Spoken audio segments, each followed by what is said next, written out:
शांति। आपका प्रश्न है, हम ज्ञान में बहुत साल से आए।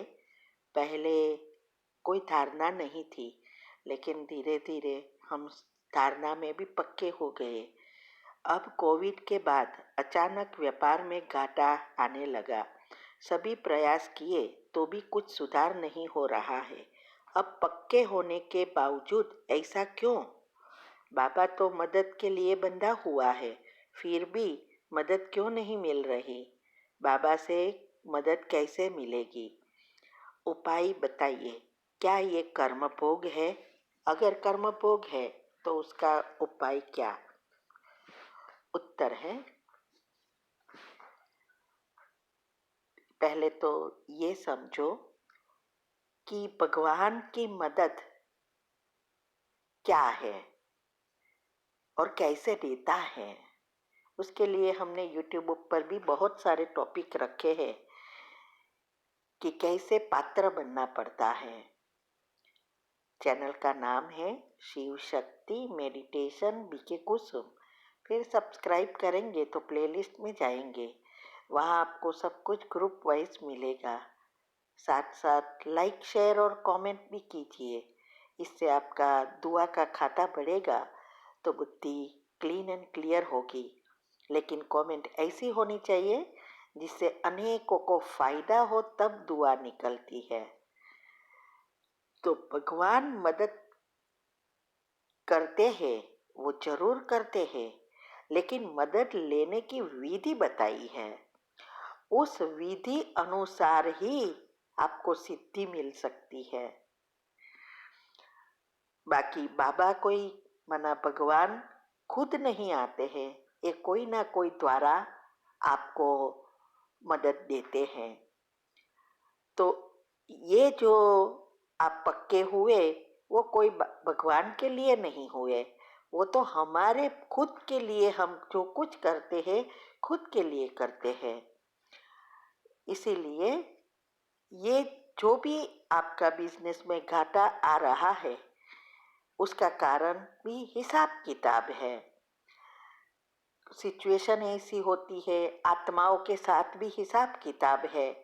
और इसमें भी अगर आप नेगेटिव चलाते हैं, रोज ऐसा सोचते हैं बिजनेस नहीं चलता, आजकल बहुत ठंडा है, तो बिजनेस कभी नहीं चलेगा और ही डाउन हो जाएगा।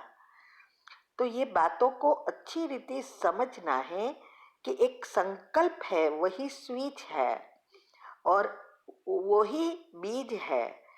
तो बीज बोने के लिए मन को क्लीन एंड क्लियर रखना पड़ता है, तो तब भगवान की शक्ति हमारे अंदर आती है और हमारे जो भी नेगेटिव एनर्जी है वो भस्म होती है और हमारा पुण्य ऊपर आता है। आप तो डॉक्टर हो, तो डॉक्टर के लिए तो मुझे नहीं लगता कि कोई बिजनेस डाउन हो। हाँ, शायद आपका बिजनेस थोड़ा कम हुआ होगा, लेकिन अगर घर चलता है तो सेटिस्फाइड होकर रहना है। तो ये जो मदद लेनी है तो उसके पात्र बनना पड़ता है।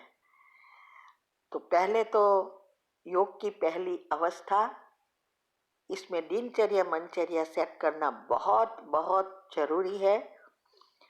योग का चार्ट रखना जरूरी है और पुरुषार्थ को तीव्र बनाना भी जरूरी है। इस सब से हमारा biological clock, sleep cycle, neuron, DNA सब कुछ एक्टिव हो जाएंगे, रीसेट हो जाएंगे और हमारे हाथ में मीन्स के आत्मा के पास सारा कंट्रोल आ जाएगा। मन बुद्धि उसके अनुसार चलेगी। तो पहले अपनी सोच को बदलो। उसके लिए हमने सबकॉन्शियस माइंड के 3 मुख्य नियम हैं, तो वो 3 नियम अच्छी रीति पढ़ो। अरे सुनो, YouTube पर मैंने रखा है। और इसके साथ दूसरे 10 नियम हैं कि आपको अगर सफलता चाहिए, कुछ प्राप्ति चाहिए, तो उसको साइंटिफिक रीति से समझना पड़ेगा और योग की प्रयोग की विधि करनी पड़ेगी। साथ साथ सुबह की दिनचर्या ग्रुप में सुबह उनकी 5 मिनट की कमेंट्री आती है। इसमें सब कुछ पॉजिटिव आपके घर को अच्छा बनाने, फ्रीक्वेंसी बढ़ाने के लिए है। और ये दिनचर्या मनचर्या में जो भी आता है वो रोज का रोज करने का पहले लक्ष्य रखना है। तो ये 5 मिनट की कमेंट्री में आप ऐड कर सकते हो कि मेरा बिजनेस बहुत अच्छा है या अच्छा चलता है। 21 बार उसमें ऐड कर सकते हो और रात को भी यही सोचते सोचते सो जाओ। फिर एक लिस्ट बनाओ कि आपको कैसा, कितना बिजनेस कैसा चाहिए, उसको सारा दिन दोहराते रहो। और फिर योग में पावरफुल अमृत वेले के बाद वो चीज़ों को दोहराना है। तो हमारे हिसाब किताब पहले तो चुकतू करना है। कल्प पहले वाली सभी आत्माओं का आह्वान करना है और क्षमा की कमेंट्री करनी है, उसको दुआएं भी देनी है। और अब लास्ट में ये भी आप ऐड कर सकते हो कि जो भी आत्माओं के साथ हमारे हिसाब किताब है, पुण्य है, वो आत्माएं ट्रीटमेंट के लिए आ रही है, बहुत अच्छे बिजनेस चलता है, ये आप कर सकते हो। इसके लिए मैंने 2 पार्ट में रखा है कि बिजनेस को आगे बढ़ाने या प्रगति करने के लिए क्या क्या सोचना है, वो भी आप यूज़ कर सकते हो। वो सोचना शुरू करो।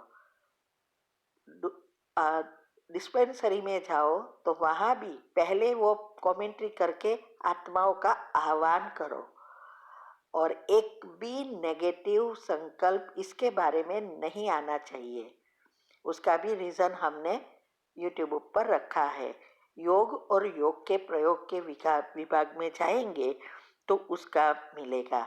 साथ साथ बाबा के लिए, मतलब उसके कार्य के लिए अपना परसेंटेज निकालो सेवा के लिए। ऐसा नहीं कि एक महीने 500 दिया, दूसरे महीने 2000 दिया, ऐसा नहीं। हमारी जितनी भी इनकम है उसका परसेंटेज फिक्स करो और उस परसेंटेज अनुसार ईमानदारी से भगवान के कार्य में यूज़ करो। उसका भी हमने बहुत अच्छा हमारे घर में हमारा खुद का अनुभव और बच्चे भी अभी करते हैं, उसका भी लिए भी हमने बताया है कि क्या फ़ायदा होता है इससे। और शास्त्रों में भी कहा है 10% औरों के लिए निकालना है। तो भक्ति मार्ग वाले भी निकालते हैं, तो हमें ये फिक्स करना है और उस अनुसार आपको हर महीने फॉलो डिवाइड करना है। जहाँ आप रहते हो वहाँ के कितना सेंटर पे देना है, या ऐसे सेंटर पर ग्रुप सेंटर बनाने की सेवा है, वो सबसे श्रेष्ठ सेवा है और गुप्त दान है, तो उसके लिए रखो। मधुबन जाते हो तो उसके सब डिवाइड उसमें से ही करना है। ये करेंगे तो आप देखेंगे चमत्कार। हमारा ये स्पेशल अनुभव है और हम सबको करा रहे हैं। और बहुतों का अनुभव भी आया है कि ये कमेंट्री की विधि करने से, ये सब करने से बहुत प्रगति हुई है। तो ये आप अगर करेंगे तो आपके हिसाब किताब भी चुकतू होंगे और आपका इस जीवन तो सुधरेगा, लेकिन अनेक जन्म भी बदल जाएंगे, सुधर जाएंगे। इसके लिए ही ये मदद भगवान नहीं देते, ये नहीं हो सकता, लेकिन भगवान किसको मदद देते हैं ये अच्छी रीति आपको समझना पड़ेगा। जितना हम उसके कार्य में उसका कहा हुआ मानेंगे, ये सब करेंगे, उतना वो उस मदद करेगा। बाकी ऐसे आके उसने तो ब्रह्मा बाबा की खांसी भी नहीं खताई, ऐसे करे तो कर्म का नियम नहीं रहता। सारी दुनिया कर्म के नियम अनुसार चलती है ना। तो एक का वो अच्छा करे तो सारे विश्व की आत्माएं उसके लिए तो समान है, सबके लिए करना पड़े तो फिर पुरुषार्थ भी नहीं रहेगा। इसीलिए इस बातों को जितना आप अच्छी रीति समझेंगे उतनी आपकी बुद्धि भी क्लीन एंड क्लियर होगी। और ये सारे बहुत सारे राज हमने यूट्यूब पर रखा है, तो आप वो सुन सकते हैं। ठीक है। ओम शांति।